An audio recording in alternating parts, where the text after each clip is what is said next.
everybody. This is Bonnie DeShong, and this is Bonnie's Eye on Film with my good friend Reggie, the Real Critic Ponder. What's up, and Happy New Year, Reggie.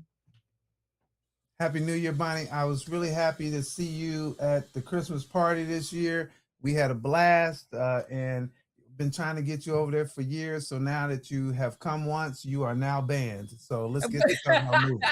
I'm sorry, but I'm going to get there, and I'm going to get there early so I can get my seat that I had this year. Okay. I'm telling you, folks, Reggie knows how to throw a Ponder Christmas Kwanzaa party. And it was great. The food was great. The people were great. The entertainment was great. The games were amazing.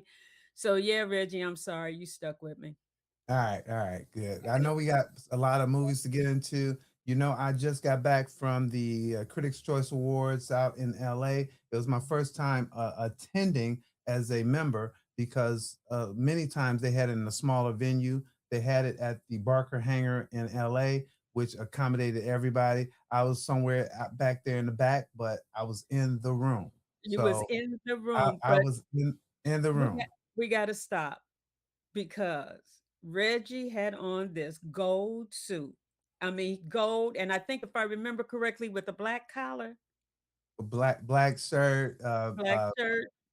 black bow tie with the gold behind it. So yeah, it was all courtesy of Bobby Ponder, my daughter. So I'm gonna give her credit. She was like, "This is what you're wearing, and this is what how I want you to look." So I appreciate it. I did get a lot of compliments. So thank you so much. Yeah, got your own stylist. Go on, Reg. Go She don't on. play. She don't play. She's like, you can't leave this house like that. Turn around, move over here. Okay, that looks good, Dad. You can go. Now tell me, because I've never been to the Critics' Choice Awards. I've been to the Grammys. I've been to the American Music Awards back in the day. But what was it? What was the feel of actually being in there as a critic? The feel really was is that the people seemed to be excited to be there. And what I mean by the people, us low lives, meaning the ones who have not been there before, we were excited to be there. Like, hey, it's my first big award show to go to attend. But the stars seemed to be very happy to be there. They fraternized with each other, and they were nice enough to talk to us a little bit, not all of us, but they talked to us and said hi and things of that nature. I will tell you, for me, it's always a highlight to see the Chicago people. And as you saw, I was with a Chicago legend. Did you see her? Did you see me with her? No, I did not. Oh, well, we'll get back to that a little. We'll get back to that a little later. But I also saw Craig Robinson from Chicago, the comedian. So there were a number of Chicago folks out there, and so it was really great to to see them and have a great time. So yeah. The atmosphere was definitely festive, exciting, in anticipation. Given the fact that this is the first show to kick off the award season this year, Mhm. everybody wanted to see, was this a sign of what's to come? Who are the front runners? And so we just, of course, just got through with the Critics' Choice Awards, and this week come up and coming is are the Golden Globes. So Right. we're going to start hitting them, and we'll start to really see who the front runners are as we move to the Oscars. So the road to the Oscars started at the Critics' Choice Awards. Well, let's kick it off because I was really Yeah, interested. can I say, because I said I get back to it later, but we probably won't have time to get back to it later, is that I was with Sally Richardson. And so the fact that you did not see that picture, I was the happiest person ever, because she is as sweet as all get out and just as nice and gracious. And so it was really great to see her again. I did see the picture, but I just wanted you to be able to announce it. with, with that, with that, I'll stop. So go ahead. Okay. All right. Well, let's kick it off with the Best Young Actor Actress Award. Now, um, of course, I wanted, Sinners was my whole thing for this award season. I loved Sinners. So, go ahead, and who was the winner of the Best Young Actor Actress Award? So Miles Caton won, and he had a really nice speech because he talked a lot about how uh, he had this grainy video for to submit so they could see if he could be the one, and he was very very happy that it was effective enough, and he thanked Ryan Coogler for seeing in him whatever he saw in him, so that he could be the person that he was in the film. So extremely excited for Miles to win that award, and so that was a good one. Okay, yes, it was because I was excited. I was really really happy, and he is fabulous. If you haven't seen Sinners, please watch it. It's not what a lot of people put out there. Okay, it's a great film, a great film. Best supporting actor in a drama series. Oh wait, I jumped over myself here. Okay, um, just come up with a category. So we got best supporting actor, since you said best supporting actor, and Yeah, Jacob Elordi won for Frankenstein, and I'm good with that. me I too. am, but I thought for me that this category was really packed, if you will, because you had Benicio del Toro, who did a phenomenal job, in my opinion, in One Battle After Another, and then you had Sean Penn, who was phenomenal in One Battle After Another, and then you had Adam Sandler, who was really really good in Jay Kelly.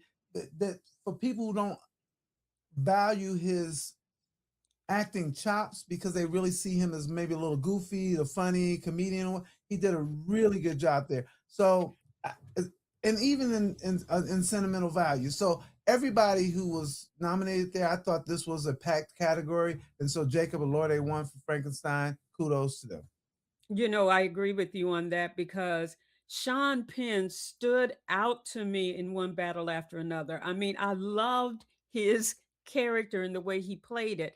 But as you know, Frankenstein was good. It And was. so It so was. that was I just want to say though is that Sean Penn for me stood out, but he didn't stand out more than Benicio del Toro. The Benicio del Toro's role was unbelievable to me. It was funny. Uh, it was revolutionary. I just loved what he did in his role. So he was seamless in this. You know what I mean? It seemed like it was easy. That kid, that like it was him. You know what I mean? He yes, was yes. good in that. He was good in that. But you're right. This was a good top one. Best supporting actress.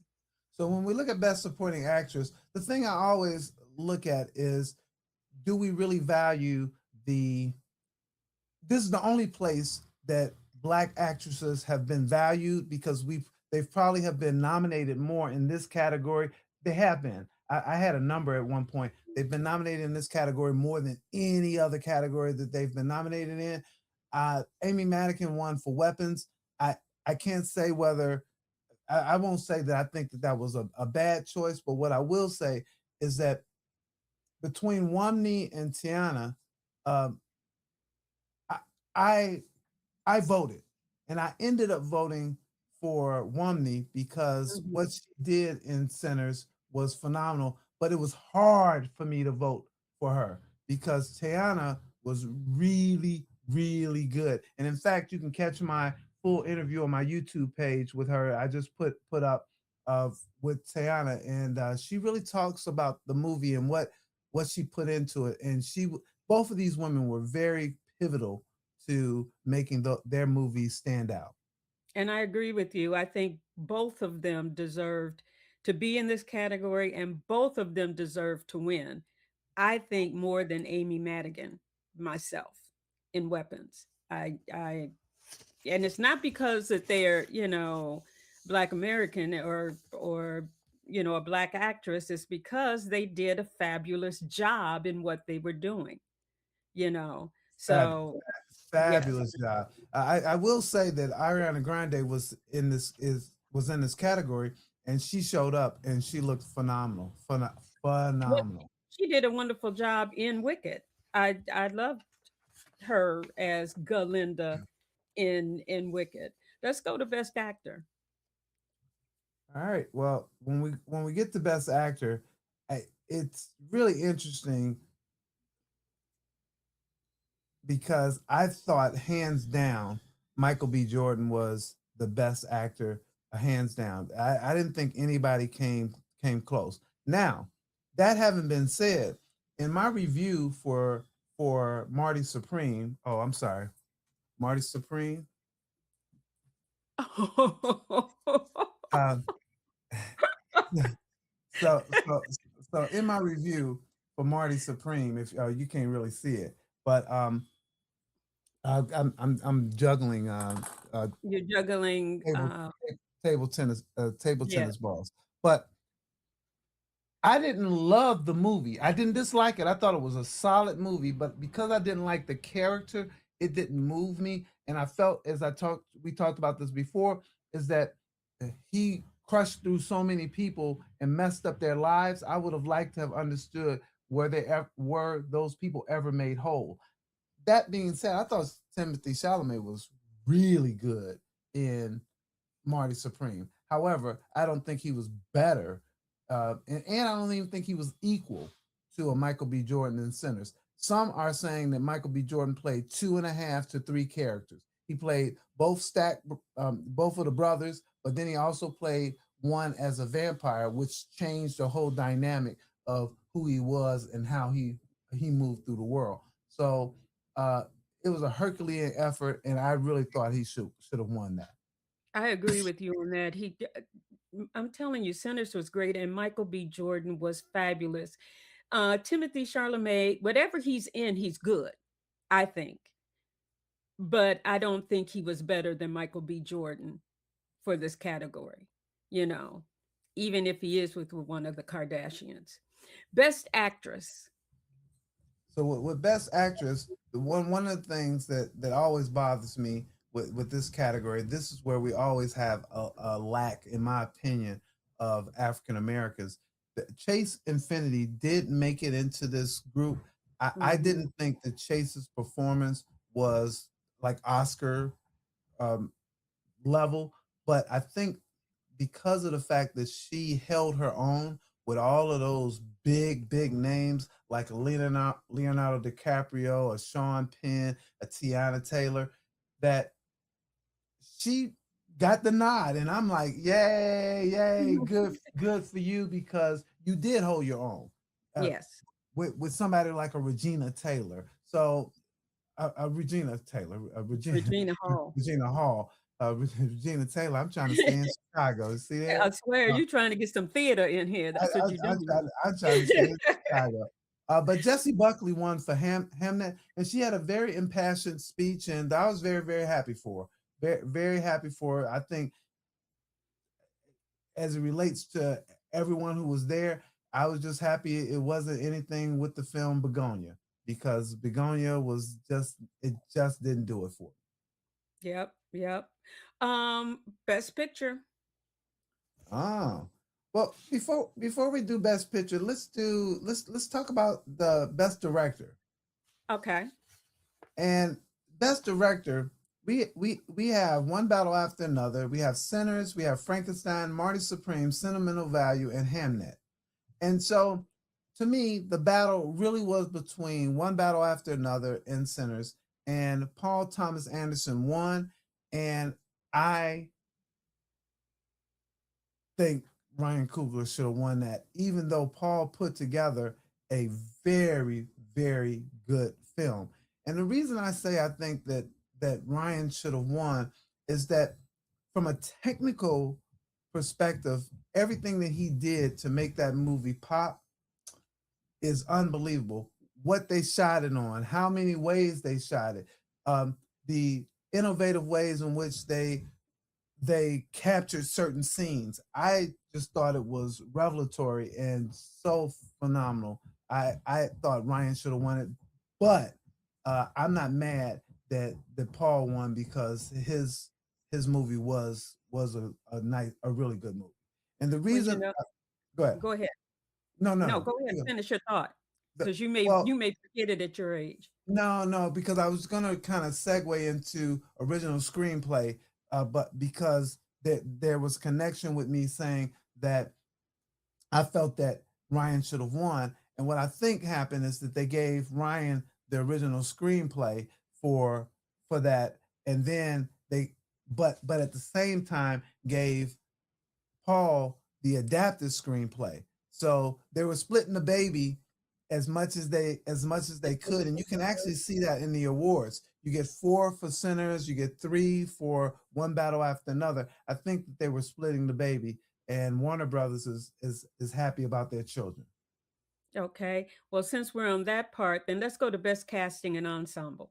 I know because I want to hear what you have to say about the best director. I mean, Okay, I'm then not I'm going. going to tell you, I think that Ryan should have got it overall, even over Paul. I liked One Battle After Another. I thought it was directed well, but for the for the way that, like you said, Sinners was shot, but not only that, the way he was able to bring us in, and I think maybe Black people really saw it, the way that there was so much history involved in it, and the way he shot it, and the way it looked, and the way he had everybody excuse me, directed the characters. It was a full story on top of a story. Okay. And I just loved it. Plus I'm a vampire person. So I thought that he did even that part well, because that could have been really cheesy. That could have been really directed. It was just so many layers to that It, movie. it was, and from a cultural perspective, he made a movie that is culturally relevant, and I want to say culturally transcendent. I like that. I like that a lot. Yes. Go on, Reggie. They used that big word too, and it worked. All right, I know we don't have a lot of time to talk about, so we'll get to the big one of it all, and that was for Best Picture.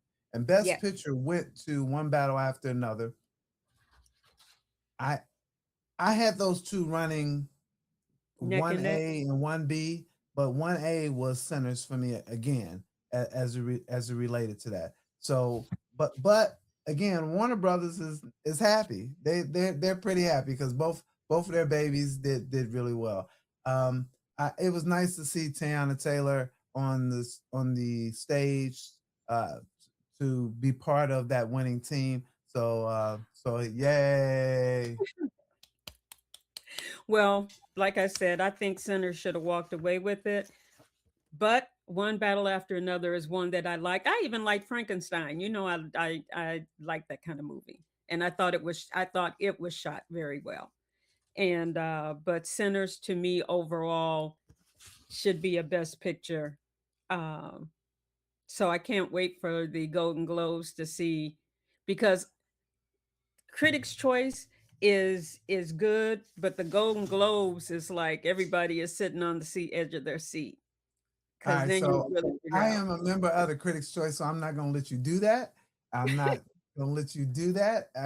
That that the Critics' Choice is the Critics' Choice, and then the Golden Globes, whatever.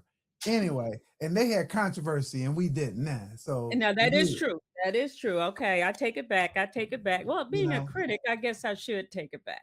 but to give them their kudos, they're an established organization.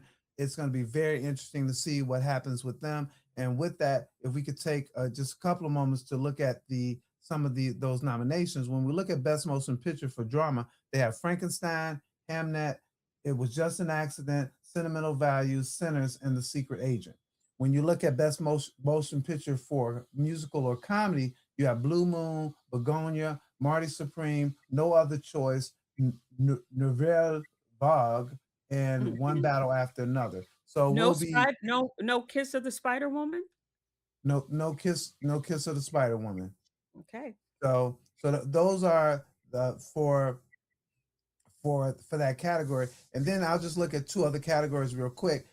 Is when we look at the best performance by a female actor in a motion picture drama, we get Eva Victor for Sorry Baby, Jennifer Lawrence for Die My Love. We got Jessie Buckley for Hamnet, Julia Roberts for After the Hunt, Renee Rezev for Sentimental Value, and Tessa Thompson for Hedda. I did feel that with the Critics' Choice, we really missed the boat on that movie Hedda. Get Uh, up. I think we missed the boat, so I'm very very happy there. And then best performance by a male in a motion picture drama is Dwayne Johnson, The Smashing Machine, Jeremy Allen White for Springsteen, Deliver Me from Nowhere, Joel Egerton for Train Dreams, Michael B. Jordan for Sinners, Oscar Isaac for Frankenstein, and Wagner Morta for The Secret Agent. So it'll be interesting as we move into those, and we'll be back next time and we'll talk a little Golden Globes. Great. And so, Reggie, where can folks find you? People can find me at the Real Critic. I'm the Real Critic, REEL, on most social media, so you can find me there. If you're looking for my reviews, you can go to reggieponda.com and you can go to indigo.com. That's NDIGO. And I've been writing a few articles for the Chicago Sun Times, so who knows? I might appear again up there. So yeah, check me out. Well, I hope so. I hope so. And of course, everybody, you can find me at the on Bonnie's Eye on all social media platforms, Mixcloud, um, Twitter, bonnieseye.com, and of course at the Chicago Crusader. And Chicago Crusader, I'm the film critic for there. And of course, on Jam 98, Music for Your Soul, jam98.com. Okay, everybody, Bonnie's Eye on Film with Reggie Ponder and me, Bonnie DeShong, will be back because we have a lot of films to review in 2026.